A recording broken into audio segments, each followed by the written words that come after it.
Смотрите в этом выпуске проекта «Своих не бросаем». Айнур, что вы снимаете в первую очередь? Что стараетесь показать? Стараюсь показать, как они живут.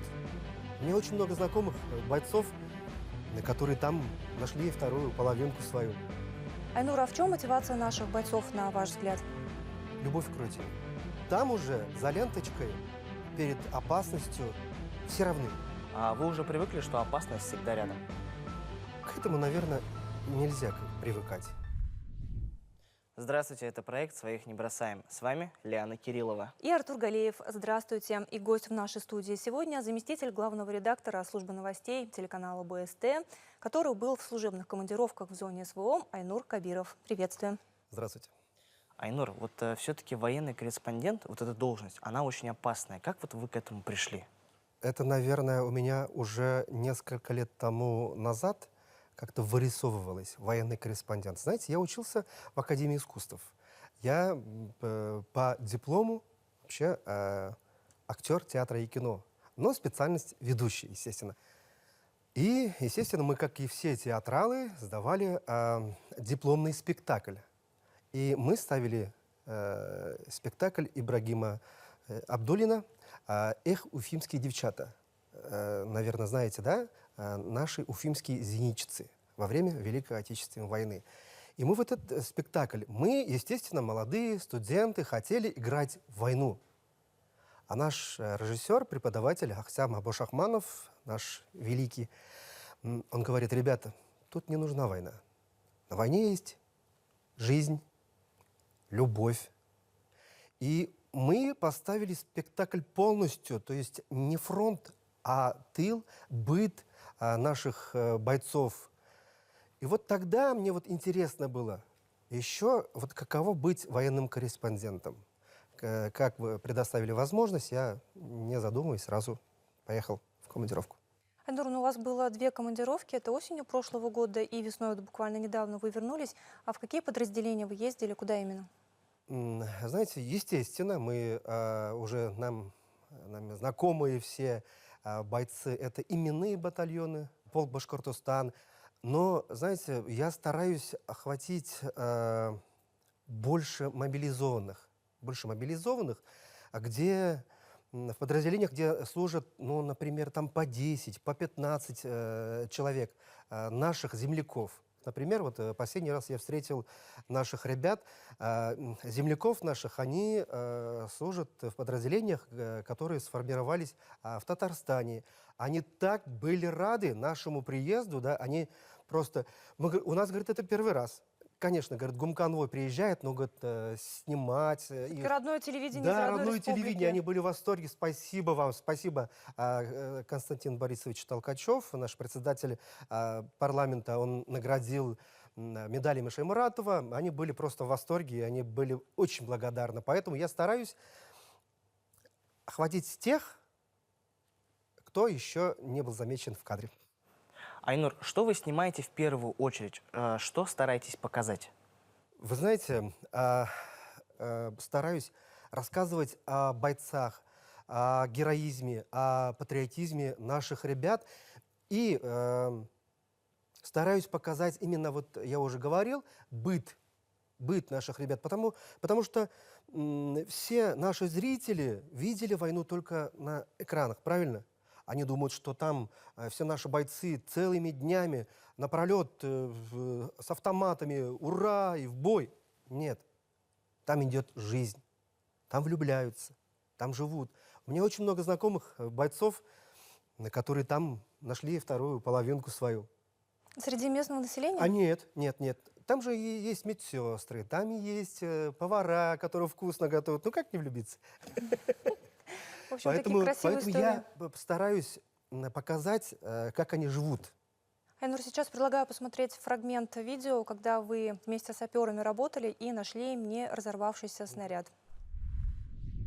Сапердар әлегенә табылган, шартламаган снарядтың өстенә заряд салдылар һәм хәзер улар ситкәрәк китеп, уны зарарсызландыра, шартлата. неше метрға ету ықтимал? Шартлаудың. Все зависит, Көп мі кетерге керек? какой снаряд там. Все зависит, какой снаряд.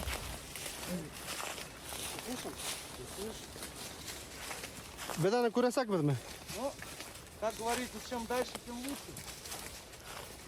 Егіттер айтуынса, не тіклім ерақ қара кетерін, сол тіклім ұфыдырек. Жаңғыра шартлау ерінен біз мұнытын тіклім алыпқа кетеміз. Антонов за деревом. Айнур, а хорошо помните эту съемку?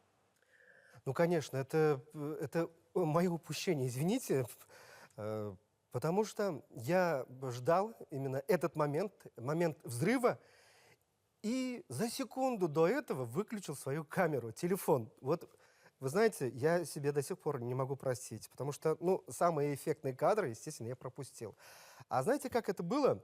Естественно, нашли снаряд, а я думал, как-то дистанционно будут взрывать этот снаряд. Оказывается, они положили накладной заряд. Я снимаю параллельно с оператором. Он снимает, как работает непосредственно сапер, который должен взорвать. А я с теми ребятами, которые уже наблюдают за небом, уже на посту стоят, как, так скажем. И я смотрю, все куда-то попрятались. А я спрашиваю, там, может быть, чуть-чуть слышно за кадром. Я говорю, куда отойти? Я говорю, давайте по команде взорвем. И в это время как раз взрыв, я падаю от ударной волны. Ну, хорошо, что снаряд был в окопах, и поэтому все осколки пошли вверх и как бы не задело. Ну, этот момент мой оператор, который с ним снимал, но тоже пропустил, он убегал, и в это время взрыв происходит. Но у вас работал инстинкт самосохранения. Естественно. Но он больше старался не взрыв снимать, а взрывателя, непосредственно сапера. Он хотел снять эмоции. А он уже привыкший же. Взрыв, он так обернулся и дальше пошел. Айнур, ну ваши командировки длились по месяцу, и вы много общались с бойцами. Были истории, которые прям впечатлили вас? Я очень люблю слушать. А там любят говорить. Естественно, уже даже мобилизованные, уже второй год, правильно? Им не хватает вот этого элементарного бытового общения. Человек же не может сутками напролет говорить только о войне. А новые люди — это новые разговоры, это новые истории, поэтому я там только слушаю. Ну, в общем, историй много, и какую-то Историй много, вспомнить очень сложно. много, очень много историй. Поэтому ты вот вникаешь, ты за 5 секунд становишься их частью. Потому что, вы знаете, там уже за ленточкой перед опасностью все равны. Все снимают маски. Там никакого пафоса нету. Там все искренние. Поэтому нас к ним тянет. Мы уже 5 секунд вот общения, мы уже друзья, мы уже братья. Айнур, хочу задать вам два вопроса. Первый такой, как вот вы относитесь, чтобы военные корреспонденты брали в руки оружие?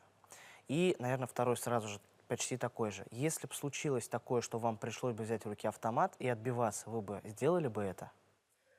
По профессиональной этике нам запрещено полностью. Если я туда еду как корреспондент, я не возьму, естественно. А если, как наш коллега Рафик Ахмедшин, составил контракт, поехал защищать родину, естественно, это другое. А он уже не как корреспондент. А ваше оружие — это микрофон. Наше оружие — слово. Слово. Айнур, давайте сейчас посмотрим еще один фрагмент. Давайте. Его комментирует оператор, с которым вы ездили, Булат Садреев, да, если не ошибаюсь? Да. Мы всегда с Булатом ездим. Вы как раз возвращались с передовой в тыл. Внимание на экран. Держимся. Ты куда поехал, Влад? Мы едем, возвращаемся с передней линии в тыл. Вот.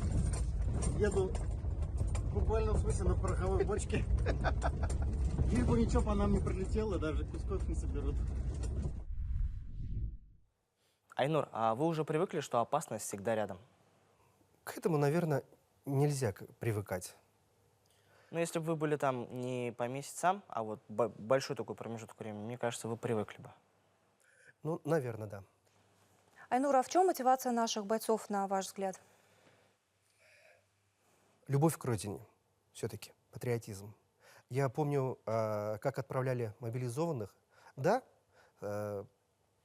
разные настроения были.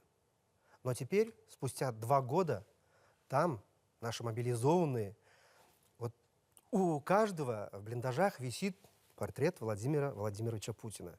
Наверное, вот это вот патриотизм все-таки. Любовь к родине. Там за ленточкой это намного сильнее выражается. Айнур, а у вас есть позывной? Может быть, бойцы дали? Нет, часто спрашивают, а у вас какой позывной? Ну, я почему-то без позывного. Без позывного.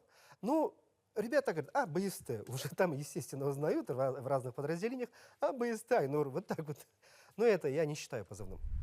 Айнур, ну вот говоря о любви к родине, да, мы знаем, что вот тоже у вас есть личное видео из архива, где вы обмениваетесь шевронами, и бойцы берут ваш шеврон с флагом Республики Башкортостан. Да.